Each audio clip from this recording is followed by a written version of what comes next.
Hey everyone, welcome to another edition of Viking Spin. I'm your host Jason, and in this episode we're going to talk about uh, prior Vikings drafts where they have drafted college teammates either in the same year or in subsequent years, and how that would be a possibility in the upcoming 2017 NFL draft. I'm also going to go through a mock draft where I have picked a couple of Florida Gators for the Vikings. But let's touch on where the Vikings have done this in the past, with Harrison Smith and Robert Blanton. That was back in the 2012 draft. They were both from Notre Dame, so it was a pair of safeties, college teammates. The Vikings have also done this with Eric Kendricks and Anthony Barr. Anthony Barr they took in 2014 from UCLA. And then in 2015, Eric Kendricks, who played in the same linebacking core with Barr, they took him in 2015, and that's paid major dividends for the Vikings. I think that Barr and Kendricks definitely play off of each other, and that's been a positive for our linebacking core. And now with UCLA, at one point we had Jeff Locke, who's now gone to the Colts, but we've also got Kai Forbath and Kevin McDermott, all from UCLA. So Forbath and McDermott, the long snapper and our kicker, are from UCLA. And then we also, our free agent edition, Dayton Jones, is another UCLA product that'll be going on the defense with Barr and Kendricks, and he's a guy that's played with them in college before. So definitely a big-time UCLA connection here on the Vikings. And that'll lead me into this mock draft. I did another one with the CBS big board on fanspeak.com. And my first move, I traded our second round pick, 16 overall, moved down 5 spots, so I received the second round pick, 21 overall, plus a fourth round number 20 and a fifth round number 21. And so with the second round pick, number 21 overall in the second round, I take Dion Dawkins, the guard/tackle from Temple. Dawkins has got great value as he can start immediately at right guard, and he also has the ability to play tackle. So if the Vikings are ever in a position where they have an injury to a starting tackle, Dawkins can move over to that spot, and they could put a backup guard in there instead of trying to sift through backup tackle options or street free agents like they had to last season. So he kind of kills two birds with one stone there. Excuse me. And then the next pick I start the Florida Gator connection. Third round, number 15 overall in the third, I take Alex Anzalone, outside linebacker, 6'3", 245 pounds, can play all three linebacker positions. And the thing with Anzalone that I really like, he's 245 pounds, but he's got speed that is rare for a linebacker that size. So he can also go out and cover the athletic tight ends. He can run with the backs, and he's a sideline defender who is a sure tackler. So really like Anzalone there. And then the next pick I drafted his college teammate Marcus May, with the third round pick, 22 overall, safety. May, I was really impressed with his technique. He's a really good form tackler, sure tackler. He's got a good build for the position, 6 feet, 215 pounds. Packs a wallop from the safety position. He's a real tone setter in the secondary and a leader in that secondary. And I think he'd be a great addition to the Vikings, which would allow he could start next to Harrison Smith, and that would allow Andrew Zendejo to become the third safety. And now you have solid depth at the position, and you've also upgraded the starting position. And then my next move, I wanted to make sure I got the defensive tackle that I wanted and coveted, so I traded fourth round number 13 and fifth round number 16 for the first overall pick in the fourth round, and I got Nazir Jones, the defensive tackle.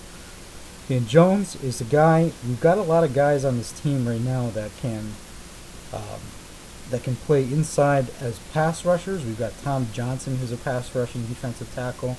We've got Brian Robinson and Dayton Jones, who are defensive ends with the ability to come inside and play rush defensive tackle in nickel and dime situations. But we're lacking that two-down run stuffing 3 technique that we'd like to put next to Linval Joseph, and Jones would fill that role. Very strong, 6'5", can also clog up passing lanes with those long arms, and he uses those arms to get the running backs as well.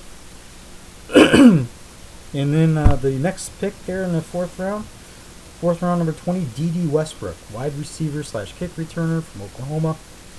This kid, some of the experts are saying he could be a steal. He could be the next Deshaun Jackson. I certainly wouldn't mind that. He's got the speed to take the top off of the defense. So a field stretcher that Mike Zimmer has been coveting, and also fills the kick returner role vacated by Cordero Patterson. The next pick there, I had back-to-back picks. So fourth round, number 21, Jordan Leggett, tight end. Leggett is one of the better pass-catching tight ends in this draft.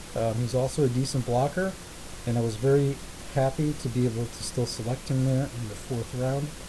I think he would definitely give the Vikings that second pass-catching tight end to go along with Kyle Rudolph, and then you have David Morgan as your blocking tight end. And then in the fifth round, we were able to get James Conner, running back from Pittsburgh. And then what I really like about the Vikings backfield at this point, if you add Conner to Murray and McKinnon, you have 3 running backs that can catch the ball out of the backfield. So as great as Adrian Peterson was, he was a great runner, pure rusher, running back, but he couldn't catch the ball, he couldn't pass block. So now your offense becomes much less predictable when you have Murray, McKinnon, and Conner, because all 3 of them can catch out of the backfield. So teams will not know for sure if it's a run or pass. Conner, you've got Murray, who's got the speed and is a one-cut runner with some good size. He's the do-it-all back. McKinnon is the shiftier back. Maybe doesn't break as many tackles, but definitely can hit a home run for you. With Conner, he gives you a guy that can come in and be a banger. He's a short yardage specialist. He's a big back. He's good in the passing game as a blocker and a receiver. So, but his short yardage ability will be a nice add to this unit. And then in the sixth round, I go for Chad Kelly, who falls because of some character concerns, and also because he had an injury to his wrist that's going to keep him out a few months. He'll still be able to get in, I think, to training camp, though he would probably miss the OTAs. But Kelly's a guy that you can take some time to develop as a prospect. He's got the tools to work with, a lot of great physical tools. He's got a rocket arm. But the Vikings, of course, we have Sam Bradford as a starter. We signed Case Keenum to be the backup this season. Kelly is somebody that can come in and compete with Taylor Heineke for the third quarterback spot. I think he can win that battle and eventually become a solid backup in this league, or trade bait later on down the road for a team looking for a borderline starter. I think he does have that ability. And then the last pick of the draft there, 7th round, number 14 overall, I took DJ Jones, a nose tackle. So we got our 3 technique earlier, but we don't have a defensive tackle on this roster to back up Linval Joseph as a pure nose tackle. Probably the closest thing we've got is Shamar Stephen, and he's really not quite the big, stout nose tackle that you want. So we go here for DJ Jones, and I think he would be able to come in and fill that role. I think he would have a chance to make the 53-man roster if they keep 5 defensive tackles, with Sharif Floyd probably not being back this season. So that's about it for that mock draft, but I really think that there's something to be said about the team chemistry when you get these college players and you keep them together. I think that really pays dividends for a team.